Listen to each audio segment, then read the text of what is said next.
1950 में जब भारत ने अपने पहले पंचवर्षीय योजना की शुरुआत की तो यह सिर्फ एक आर्थिक योजना नहीं थी, ये नए भारत का सपना था। चलिए जानते हैं कि कैसे बना 1950 से 1990 तक भारत का आधार। वेलकम टू फ्यूके एजुकेशन। मैं रश्मि परिहार आपके लिए क्लास 11th की इकोनॉमिक्स लेकर आई हूँ। 11th का ये हम सेकंड चैप्टर आज पढ़ने जा रहे हैं। फर्स्ट चैप्टर हमने कवर कर लिया था, तो चलिए स्टार्ट करते हैं आज की क्लास। तो जैसे कि पता है कि 11th क्लास का ये सेकंड चैप्टर पढ़ रहे हैं। फर्स्ट चैप्टर हमने कंप्लीट कर लिया था जिसका था कि स्वतंत्रता की पूर्व संध्या पर जो भारत की अर्थव्यवस्था कैसी थी जब हमारा देश आजाद हुआ था। उस टाइम तक 15 अगस्त 1947 को जब हमारा देश आजाद हुआ उसकी शाम तक जो अर्थव्यवस्था थी वो कैसी थी। ठीक है, अब हम ये जो सेकंड चैप्टर पढ़ रहे हैं, जो इसका टॉपिक है आज हमारा सबसे फर्स्ट, वो रहेगा इंट्रोडक्शन की 1950 से 1990 की अर्थव्यवस्था कैसी थी, 1950 से 1990 की अर्थव्यवस्था कैसी थी। तो चलिए स्टार्ट करते हैं। इंडियन इकोनॉमी 1950 से 1990 तक। अब देखिए थोड़ा हम इसका इंट्रोडक्शन जानते हैं। अभी हमने इसके जो पहले चैप्टर जो हमने कंप्लीट किया था फर्स्ट चैप्टर, उसमें हमने देखा था कि जब हमारा देश अंग्रेजों का गुलाम था, 200 वर्षों तक लगभग गुलाम था, उसके बाद जब हमारा देश आजाद हुआ 15 अगस्त 1947 को, तो उस समय तक हमारे देश की अर्थव्यवस्था कैसी थी, क्या उसमें क्या क्या कमियां आ गई थी, किस तरह से उसको अर्थव्यवस्था हमारी बहुत नीचे स्तर तक पहुंच चुकी थी, है ना। और हमने लास्ट चैप्टर में ये भी जाना था कि जब अंग्रेज नहीं आए थे उस समय भी हमारे देश की अर्थव्यवस्था कैसी थी, और फिर अंग्रेजों के आने के बाद हमारी अर्थव्यवस्था कैसी हो गई, क्या क्या बदल गए। अब हम देख रहे हैं आज की 1950 से 1990 जब हमारा देश आजाद हो चुका था, तो उसके बाद हमारे देश की अर्थव्यवस्था में जो जो परिवर्तन आए, जो नई प्रणालियां लाई गई, जो नई नई योजनाएं बनाई गई, किस प्रकार से उनको लागू किया गया, किस प्रकार से उनको क्रियान्वित किया गया। तो चलिए देखते हैं। अभी 1947 में स्वतंत्रता प्राप्त करने के बाद भारत एक गरीब, कृषि प्रधान और पिछड़ी अर्थव्यवस्था था। अब देखिए हमने जब लास्ट चैप्टर में पढ़ा था कि हमारा देश जब 1947 को आजाद हुआ उस समय तक हमारे देश की अर्थव्यवस्था बहुत ही नीचे गिर चुकी थी, क्योंकि भारत एक कैसा गरीब देश बन गया था, कृषि प्रधान तो था ही, और पिछड़ी अर्थव्यवस्था, जो यहाँ की अर्थव्यवस्था थी वो कैसी थी, बहुत पिछड़ चुकी थी। क्योंकि मैंने बताया था कि औपनिवेशिक शासन था हमारे देश में, अंग्रेजों का शासन था। हमारा देश इतने 200 वर्षों तक अंग्रेजों का गुलाम था, और अंग्रेजों ने हमारे देश की जो संपदा है उसको बहुत ही हानि पहुंचाई थी, बहुत क्षति पहुंचाई थी। ठीक है, देश के सामने कई चुनौतियां थी, जैसे गरीबी, बेरोजगारी, शिक्षा का अभाव और बुनियादी ढांचे की कमी। अब 1947 जब हमारे देश ने स्वतंत्रता प्राप्त कर ली, उसके बाद हमारे देश की स्थिति क्या थी, अर्थव्यवस्था पिछड़ चुकी थी। अब हमारा देश कृषि प्रधान तो देश है ही, आपको पता है कि भाई हमारा देश कैसा है, कृषि प्रधान देश है, और गरीबी आ चुकी थी।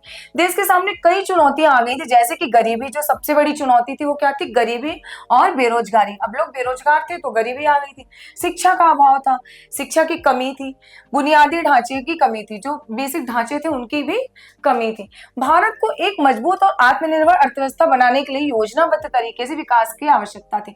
अब ये जब हमारी अर्थव्यवस्था इतनी पिछड़ चुकी है, हमारे देश में गरीबी आ गई, बेरोजगारी फैल गई, तो हमारे देश की अर्थव्यवस्था किस तरह से इसको ठीक किया जाए, किस तरह से इसको और बेहतर बनाया जाए, किस तरह से लोगों के रहन सहन का जो स्तर है उसको और ऊंचा किया जाए, और उनके लिए ऐसी समृद्धशाली कौन सी व्यवस्थाएं बनाई जाए जिससे उनका जीवन और समृद्ध हो सके।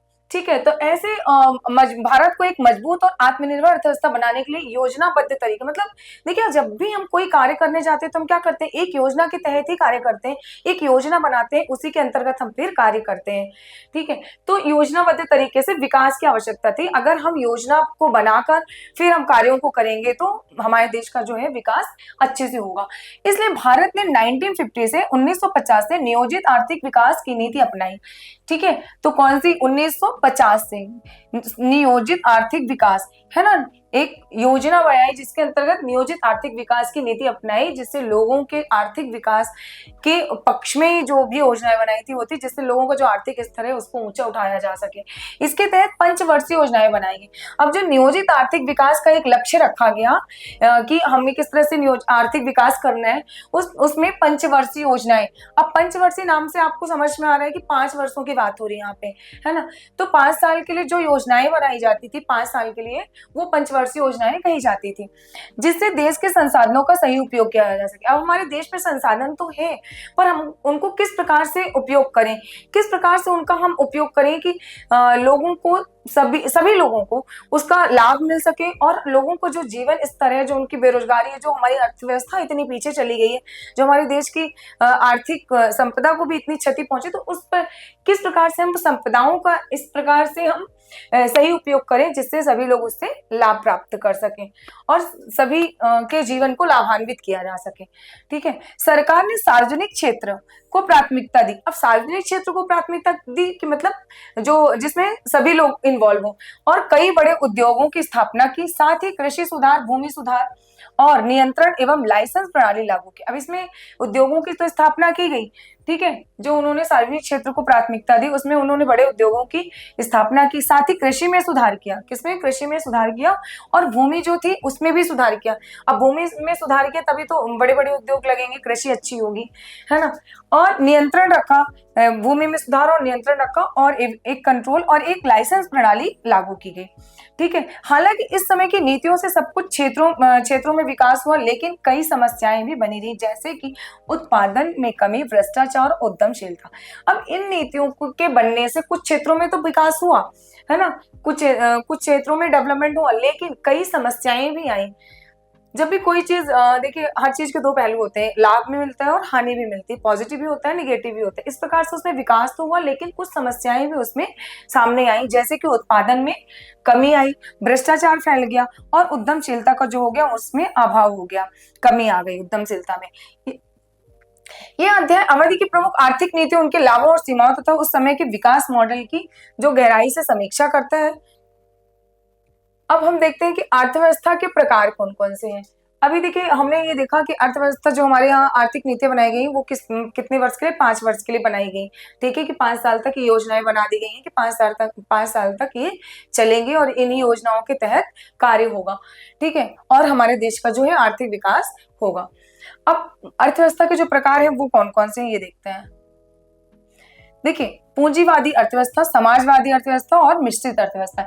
एक तो है पूंजीवादी अर्थव्यवस्था, एक समाजवादी अर्थव्यवस्था और एक मिश्रित अर्थव्यवस्था, जिसमें इसमें पूंजीपति लोगों का आधिपत्य रहेगा, उनका ही वो रहेगा, ज्यादातर वो इन्वॉल्व रहेंगे इसमें। लेकिन समाजवादी अर्थव्यवस्था में समाज के लोग रहेंगे, सरकारी जो स्वामित्व रहेगा वो रहेगा, और मिश्रित में दोनों का मिला जुला, पूंजीवादी भी और समाजवादी दोनों का मिला जुला जो कार्य रहेगा वो हमारा आ जाएगा मिश्रित अर्थव्यवस्था में। ये भारत जैसा मॉडल जो है।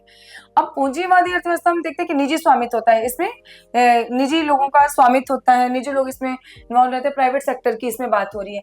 लाभ प्राथमिकता, बाजार आधारित और सरकार कम भूमिका। इसमें सरकार की जो भूमिका रहती है वो कैसी रहती है? बहुत कम रहती है। इसमें पूंजीपति लोगों की भूमिका ज्यादा रहती है। समाजवादी अर्थव्यवस्था में सरकारी स्वामित्व, इसमें सरकार का स्वामित्व रहता है ना। अब इसमें आपने देखा निजी लोगों का स्वामित्व रहता है, इसमें सरकार का स्वामित्व रहता है, सरकार इन्वॉल्व रहती है इसमें ज्यादा। सामाजिक कल्याण की बात होती है। अब समाजवादी अर्थव्यवस्था में क्या होता है कि समाज के कल्याण की बात होती है, इसमें समाज के कल्याण को ध्यान में रखकर कोई भी कार्य किया जाता है। योजना आधारित, अब हमने ये देखा कि पूंजीवादी अर्थव्यवस्था कैसी थी? बाजार आधारित थी। कैसी थी? इसमें बाजार आधारित थी, बाजार पे आधारित। लेकिन जो हमारी समाजवादी अर्थव्यवस्था लोगों के कल्याण के लिए थी, समाजवादी थी, सामाजिक कल्याण के लिए थी, तो इसमें योजना के तहत कार्य किया जाता था, योजना पर यह आधारित थी। सरकार की कम भूमिका होती थी पूंजीवादी में, लेकिन समाजवादी में सरकार की पूरी भूमिका होती थी, इसमें सरकार की ही पूरी भूमिका होती थी। अब एक आ गई मिश्रित अर्थव्यवस्था जो कि हमारे भारत में है। अब देखिए निजी और सरकारी क्षेत्र दोनों का मिला जुला, ठीक है, इसमें निजी लोग भी उतना ही इन्वॉल्व रहते हैं जितना सरकारी, दोनों मिलजुल कर कार्य करते हैं, और लाभ और कल्याण को देखकर, लाभ और कल्याण को देखकर इसमें जो कार्य किए जाते हैं वो, और ये मिश्रित योजना कही जाती है। अब हमने देखा बाजार आधारित, ये योजना आधारित, और ये जो है ये मिश्रित योजना, दोनों का मिला जुला और दोनों की साझेदारी। अब इसमें हमने देखा कि सरकार की कम भूमिका रहती है, इसमें सरकार की ज्यादा रहती है, लेकिन जो मिश्रित अर्थव्यवस्था है इसमें दोनों ही अपना बराबर की साझेदारी रखते हैं, दोनों ही अपना बराबर नियंत्रण रखते हैं। ठीक है, अब उदाहरण के लिए हम देखते हैं कि पूंजीवादी अर्थव्यवस्था में क्या है, अमेरिका जापान है, समाजवादी में क्यूबा उत्तर कोरिया है, और जो हमारी मिश्रित अर्थव्यवस्था हमारे भारत की है और फ्रांस है और ऑस्ट्रेलिया है। ठीक है, ये जो भारत है इन्होंने ये अर्थव्यवस्था की प्रणाली अपनाई है। तो हमारे देश ने कौन सी अर्थव्यवस्था अपनाई है, हमने इसके पहले भी हमने बात की थी लास्ट चैप्टर में भी। तो मिश्रित अर्थव्यवस्था, तो हमारे देश की कौन सी अर्थव्यवस्था है, मिश्रित अर्थव्यवस्था है, और फ्रांस की भी है, ऑस्ट्रेलिया की भी है। और ये जो देश है इन्होंने पूंजीवादी अमेरिका और जापान ने पूंजीवादी अर्थव्यवस्था अपनाई, और समाजवाद में क्यूबा देखे और उत्तर कोरिया। ठीक है, और हमारे यहाँ जो है मिली जुली सरकार काम करती है, निजी लोगों का भी उतना ही आधिपत्य रहता है, उतना ही इन्वॉल्व रहते हैं, सरकार भी उतना ही करती है अपना इन्वॉल्व। पूंजीवाद जो है सब कुछ निजी लाभ के लिए काम, समाजवाद बराबर सब कुछ सरकार का होता है, लोगों के भले के लिए कम, मिश्रित सरकार निजी दोनों संतुलन बना रहता है इसमें। अब देखिए पूंजीवाद में क्या होता है कि सब कुछ निजी लोगों का रहता है, इसमें सब कुछ उनका ही रहता है, उस पर सरकार का कोई रोल नहीं रहता। लाभ के लिए काम जो है समाजवाद, लाभ के लिए, ठीक है, सब कुछ सरकार का रहता है। अब हमने देखा कि समाजवादी में लाभ के लिए तो काम होता है और सब कुछ क्या होता है, सरकार का होता है इसमें। और लोगों के भले के लिए, जो लोगों के भले के लिए किया जाता है वो है मिश्रित अर्थव्यवस्था, जैसे सरकार और निजी दोनों ही इसमें इन्वॉल्व है। यहाँ पे आप देख रहे हैं, तो इसमें क्या रहता है, बैलेंस बना रहता है, संतुलन बना रहता है, क्योंकि दोनों का बराबर बराबर भागीदारी रहती है। ठीक है, चलिए अब जो नेक्स्ट पूंजीवादी अर्थव्यवस्था को हम देखते हैं, है ना। तो एक ऐसी अर्थव्यवस्था जहां उत्पादन के सभी साधन जैसे भूमि, फैक्ट्री, पूंजी निजी व्यक्तियों या कंपनियों के पास होते हैं और लाभ कमाने की भावना से कार्य किया जाता है। ठीक है, एक ऐसी अर्थव्यवस्था जहां उत्पादन के सभी साधन जैसे भूमि है, फैक्ट्री है, पूंजी है, निजी व्यक्तियों या कंपनियों के पास होते हैं और लाभ कमाने की भावना से कार्य किया जाता है। तो इसमें क्या होता है, पूंजीवादी अर्थव्यवस्था में उत्पादन के जो साधन बताए गए भूमि है और फैक्ट्री और पूंजी है। ठीक है, निजी व्यक्ति, अब निजी लोग जो है, निजी पूंजीपति लोग जो है, जो बड़े बड़े पूंजीपति लोग हैं वो इसको चलाते हैं। निजी व्यक्ति कंपनियों के पास होते हैं और लाभ कमाने की भावना से इसमें क्या किया कार्य क्यों किया जाता है, ये लाभ कमाने के प्रॉफिट के लिए काम किया जाता है। ठीक है, ये जो योजना बनाई गई है। अब मुख्य विशेषताएं कैसी है इसकी, निजी स्वामित्व लाभ की प्रेरणा बाजार की मांग और आपूर्ति पर आधारित है। निर्णय न्यूनतम सरकारी हस्तक्षेप, उपभोक्ता सर्वोपरि, उदाहरण अमेरिका, ब्रिटेन और जापान, जो कि अभी हमने देखा था। तो निजी स्वामित्व के हिसाब से कार्य किया जाता है, बाजार मांग होती है, आपूर्ति पर आधारित रहता है ये, और न्यूनतम सरकारी हस्तक्षेप, सरकार का बहुत कम हस्तक्षेप होता है। ठीक है, उपभोक्ता इसमें सर्वोपरि होता है, सबसे ऊपर होता है उपभोक्ता, और ये जो अपनाई गई अमेरिका, ब्रिटेन और जापान में। समाजवादी अर्थव्यवस्था की थोड़ा सा डेफिनेशन देख लेते हैं कि एक ऐसी अर्थव्यवस्था जहां उत्पादन के साधनों का स्वामित्व सरकार या राज्य के पास होता है। ठीक है, अब समाजवादी में क्या देखा हमने कि उत्पादन के जो साधनों का स्वामित्व होता है सरकार या राज्य के पास होता है, और मुख्य उद्देश्य सामाजिक कल्याण के लिए होता है, ना कि लाभ के लिए। अब इसका उद्देश्य क्या है कि समाज के कल्याण के लिए होता है, ना कि अपने लाभ के लिए होता है। तो ये समाज के कल्याण के लिए किया जाता है, स्वामित्व सरकार का या राज्य के पास होता है, इसका जो पूरा कार्यभार रहता है, सब कुछ नियंत्रण जो रहता है सरकार या राज्य के पास रहता है। इसका मुख्य उद्देश्य समाज के कल्याण के लिए करना, ना कि लाभ के लिए करना। फिर है मिश्रित अर्थव्यवस्था, ठीक है, मिक्स्ड इकोनॉमी। तो इसमें यह है कि यह एक ऐसी व्यवस्था है जिसमें पूंजीवाद और समाजवाद दोनों के तत्व होते हैं। पूंजीवाद और समाजवाद दोनों के तत्व होते हैं, इसमें मिला जुला, जैसा कि अभी आपने देखा था इसके, है ना, कि जिसमें पूंजीवाद भी का भी बराबर हिस्सेदारी रहती है और समाजवाद, दोनों मिलकर कार्य करते हैं, सरकार भी और पूंजीपति भी। तो इसमें निजी और सार्वजनिक दोनों क्षेत्र मिलकर काम करते हैं, निजी भी और सार्वजनिक भी दोनों लोग मिलकर काम करते हैं, इसलिए इसे मिश्रित अर्थव्यवस्था कहा जाता है।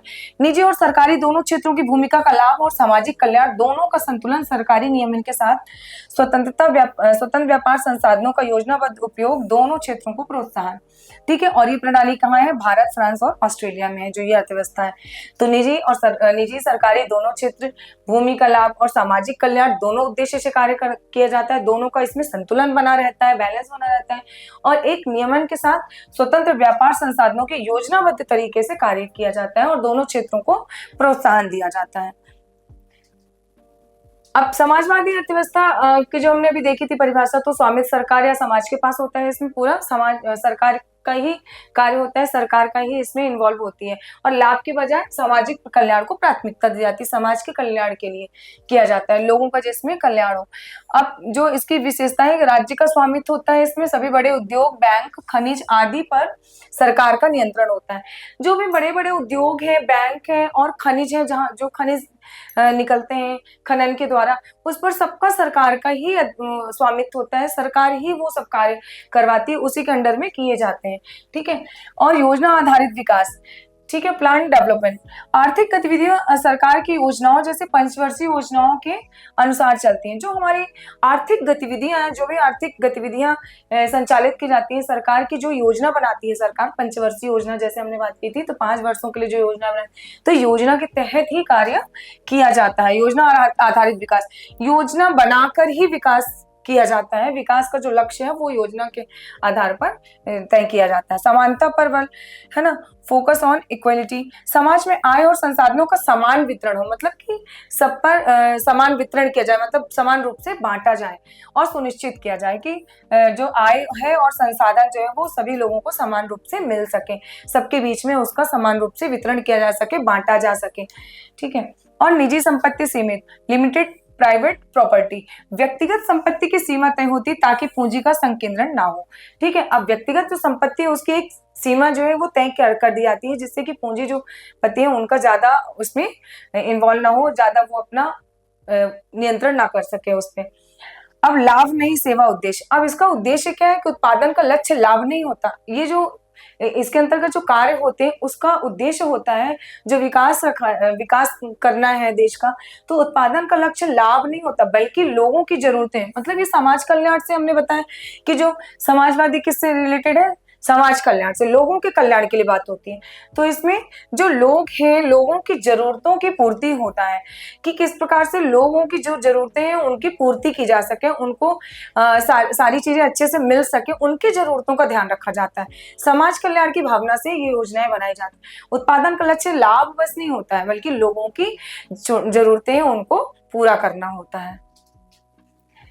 ठीक है। अब बेरोजगारी और शोषण की रोकथाम, सरकार सभी को रोजगार देने की कोशिश करती है। अब सरकार क्या करती है, सभी को, सरकार का उद्देश्य क्या होता है, किसी एक व्यक्ति और किसी को पर्सनल नहीं, सरकार तो समाज कल्याण के उद्देश्य से कार्य करती है। तो उसको सरकार का उद्देश्य क्या है कि पूरे समाज में सभी को बराबर रोजगार देना, श्रमिकों का शोषण ना होने पाए, इसका भी ध्यान रखती है।